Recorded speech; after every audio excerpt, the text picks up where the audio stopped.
السلام علیکم ګرانو مینوالو، امید لرم چې تاسو ټول به روغ جوړ وئ. دوستانو د مریم بیبي مور ته د مرګ دمکی مور ته د مرګ دمکی چا ورکړه؟ دوستانو د دې په حق له تاسو سره مکمل معلومات شریکو چې آیا د مریم بیبي چې کومه د 400 سره تعلق لرونکي و او پلار قتل کړي و، نو د هغې مور ته د مرګ دمکی چا ورکړه؟ د دې په حق له ټول تفصیل در سره په دې ویډیو کې شریکو. دوستانو کچره تاسو زمونږ په دې چینل کې نوی وئ نو زمونږ د چینل مخه در سره ضرور سبسکرایب کړئ چې زمونږ کومې نوې ویډیوګانې راځي چې هغه تاسو ته په اسانۍ سره دررسي، او د دې سره د ټلۍ نشانه مو چې تاسو د تازه معلومات نه زر تر زره خبرېږئ. دوستانو راځو خپل ټاپک طرف ته. دوستانو څو ورځې مخکې چې ډېر افسوسناکه دردناکه واقعه مخې ته راغلې وه د 400 سره تعلق لرونکې یو ښایسته وړه ماشومه مریم بیبي چې خپل پلار ظالم قتل کړي وه. دوستانو خپل پلار ظالم د دې وجې قتل کړي وه چې دا زما اولاد نه دی،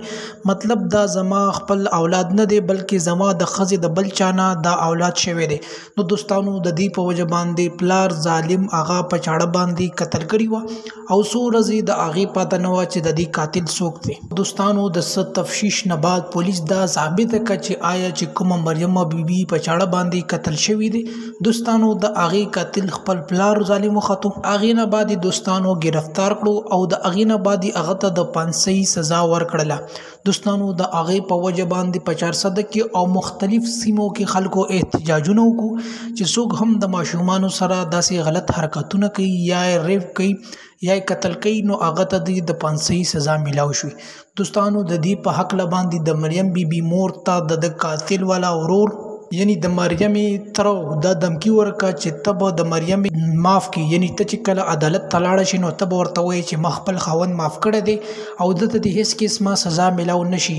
نو د دې په وجه باندې دوستانو د دې په وجه باندې د مریم بیبي مور ونه انکار وکړو او هغه ورته ووایي چې زه به تا قتل کړم. نو دوستانو دا تازه خبر دی. دوستانو کچره تاسو زمونږ په دې یوټیوب چینل کې نوی وئ نو زمونږ د چینل مخه در سره ضرور سبسکرایب کړئ. ډیره مننه، شکریه.